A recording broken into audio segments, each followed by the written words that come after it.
I'm sure you've scrolled through your phone or laptop to find the perfect diet or diet approach, especially now that summer is here and we're pressured to have that bikini body. Whether we really want it or not, or we really care about it, it's everywhere to have that perfect bikini body. But so what's a woman to do? You start scrolling to find that perfect program that just might help you lose a few pounds, make it easier to eat consistently, healthy, not overcomplicate meal planning, and make meals less time consuming now that the kids are gone. And you might have come across clean eating. Also, I was recently asked in a podcast interview what I thought about clean eating, and let me tell you that I have very strong feelings about this diet approach, which I'll share in today's episode.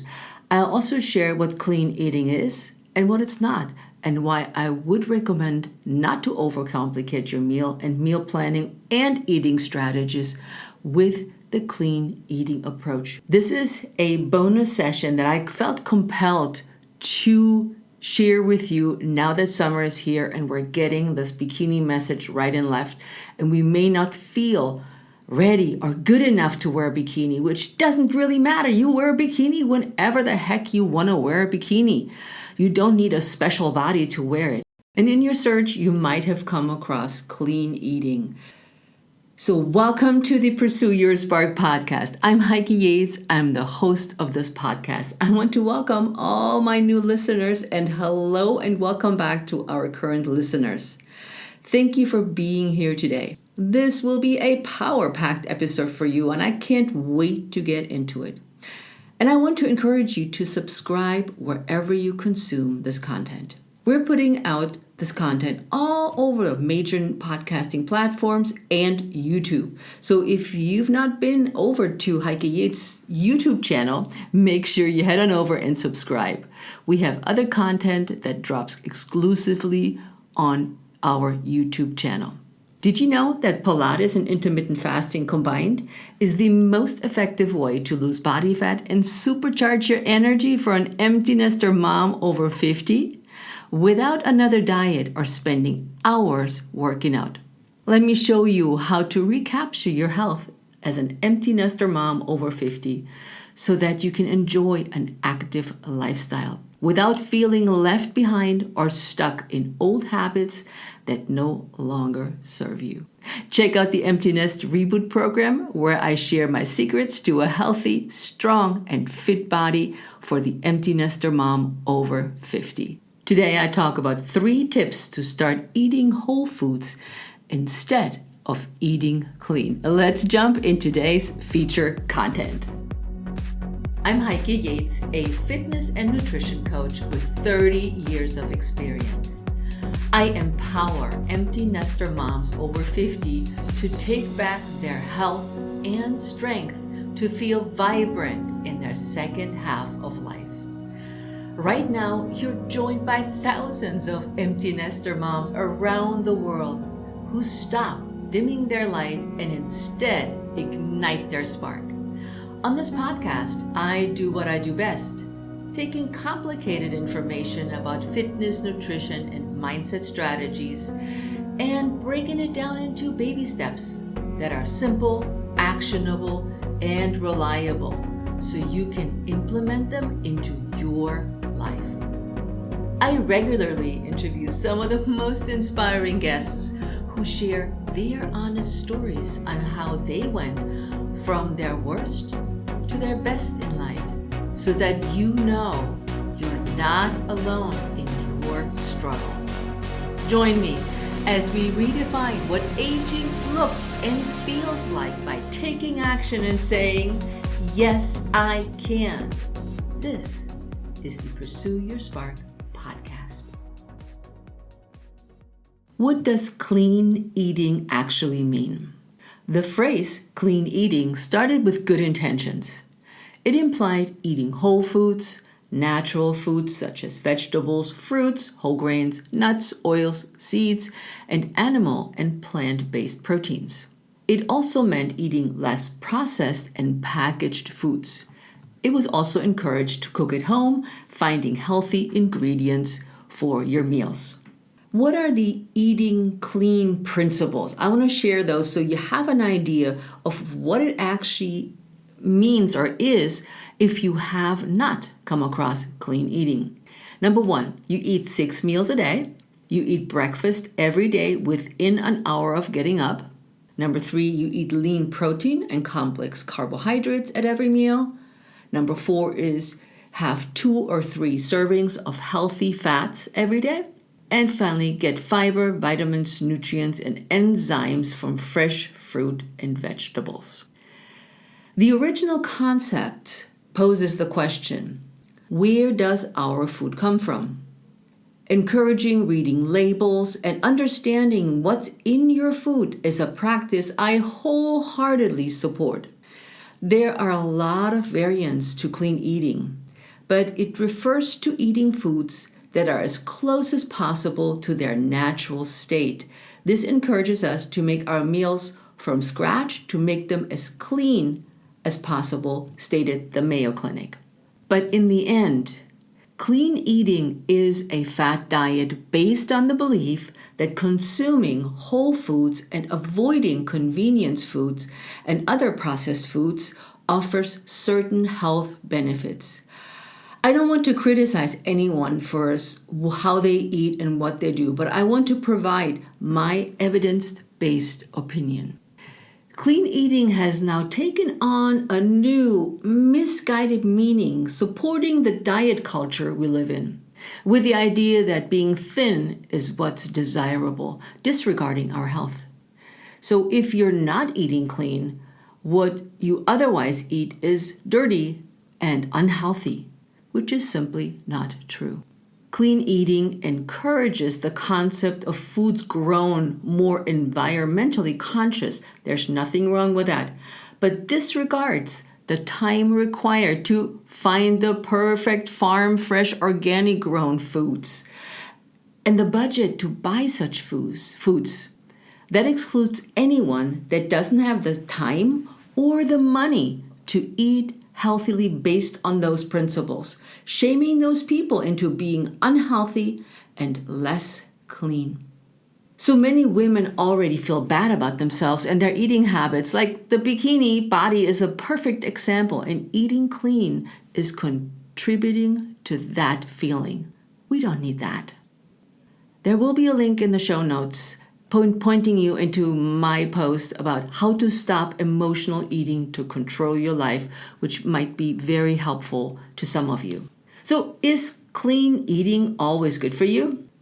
Well, eating clean doesn't mean that person is taking the best approach to their health. Eating clean can turn into an obsession. Spending hours finding the cleanest food or the best ingredients, or going through every ingredient list, Googling the names to know exactly what they mean and whether or not you should eat that tortilla because this one has 10 ingredients, this has 5 ingredients, this is just the flour or whatever ingredients there are, can take a mental and physical toll, punishing yourself because you cannot find the cleanest food. Some medical experts call this fixation orthorexia nervosa, which translates into fixation on righteous eating. According to an article in the Social Science and Medicine Journal, many clean eating diets fall under the banner of orthorexia.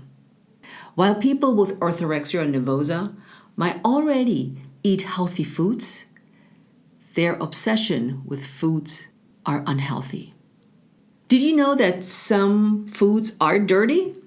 And I'm not talking about the dirty dozen. You know, the vegetables and fruits we shouldn't eat because they have so many additives on there. But based on the clean eating principle, additives in foods like vitamin D in orange juice are not allowed.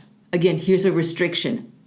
A life with restriction, eating with restriction, never a good plan. But vitamin D strengthens your bones and increases your iron levels. So while this may not be considered pure, it definitely can help someone reach their nutrition needs.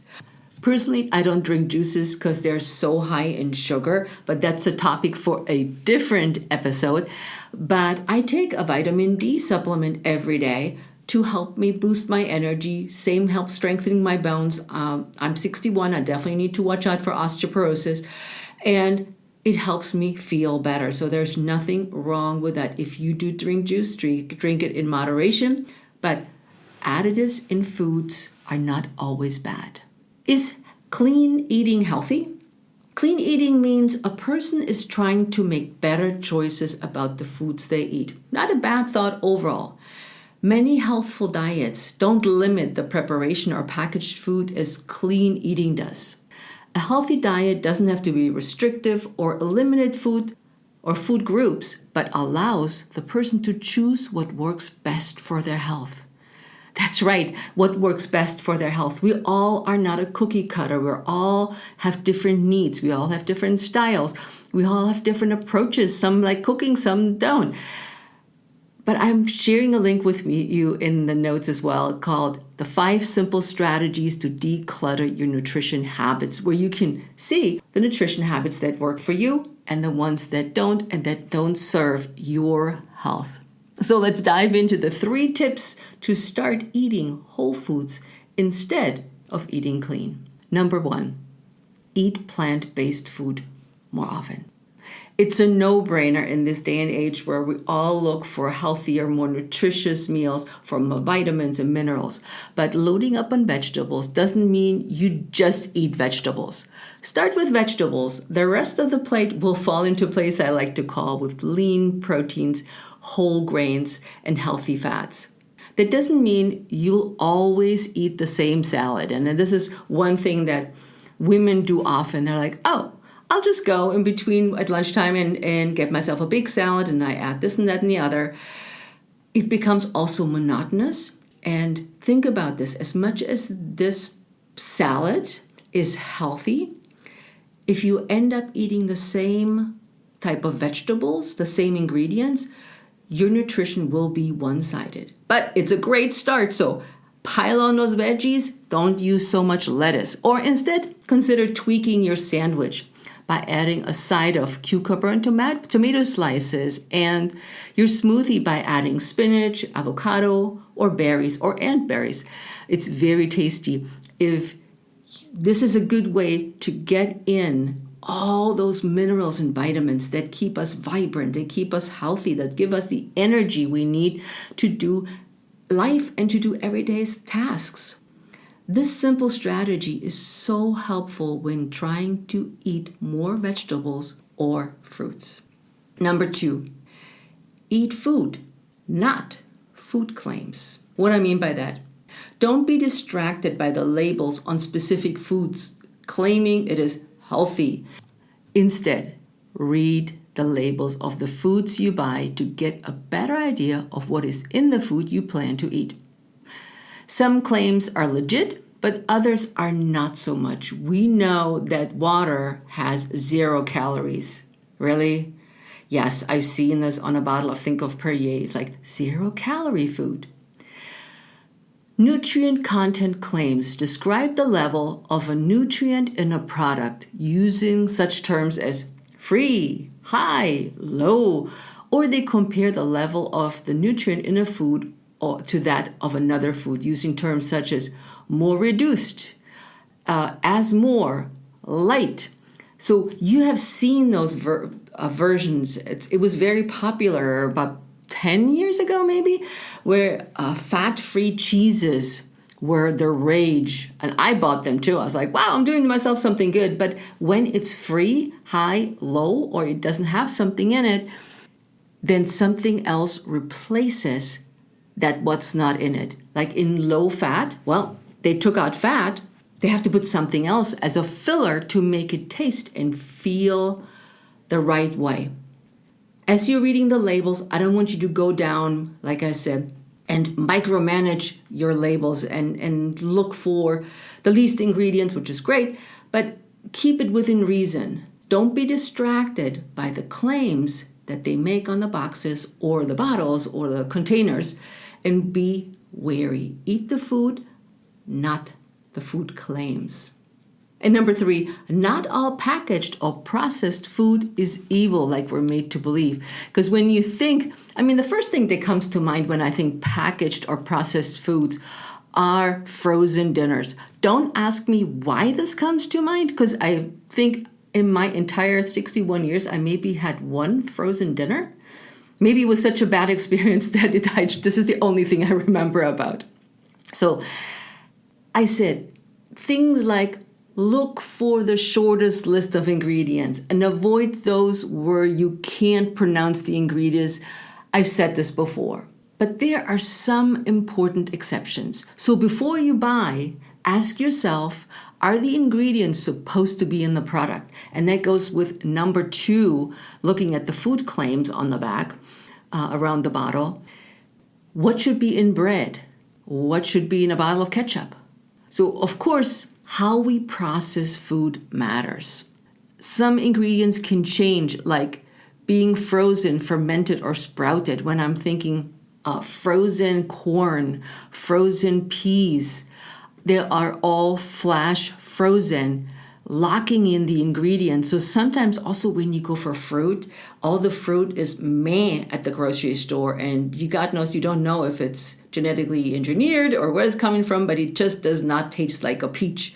I'm sure you can relate. So sometimes frozen things are even better because they are flash frozen, minimally processed, and they actually taste like a peach in this case.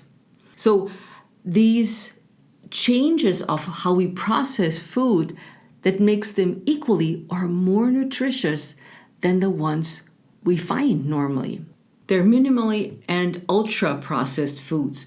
For more on how foods are processed, check out the link in the show notes on how to tell which foods are processed, how they are processed, and which process they go through, so you can make a decision if this is a food you want to eat or not. Creating healthy, balanced meals help you boost your vitality. However, worrying about finding the cleanest food can take the pleasure out of eating and meal planning, and instead create stress and uncertainty. The last thing I want for you is to stress about what you are allowed to eat and what not, making you feel bad if you don't eat clean. So ditch eating clean and opt for whole foods and do the best you can with what you got, because you keep learning along the way as you're listening to the podcast and learn more about nutrition and fitness strategies that are ideal for the woman over 50.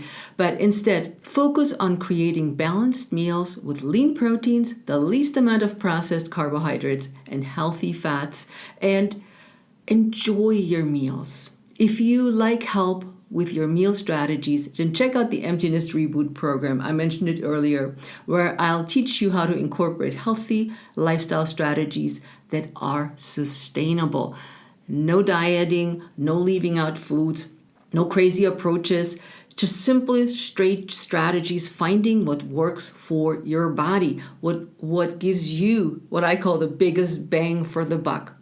So with that, my friends, I was super excited that I'm here with a surprise bonus episode, but I thought I needed to talk to you before everybody leaves for the summer, and I want to support you in your health goals. Reach out to me on Instagram or on Facebook at Heike Yates, and let me know how I can help you. If you have any questions about the Emptiness Reboot program, let me know. I'll be sure to respond. I always respond, including social media. So if you leave me a direct message, a DM as it's called, I will get back to you. And no question is too silly. Remember that. So with that, my friends, I'm out of here. Have the most amazing day, enjoying the summer day, hopefully. And I'll see you next time on the Pursue Your Spark podcast. Ciao.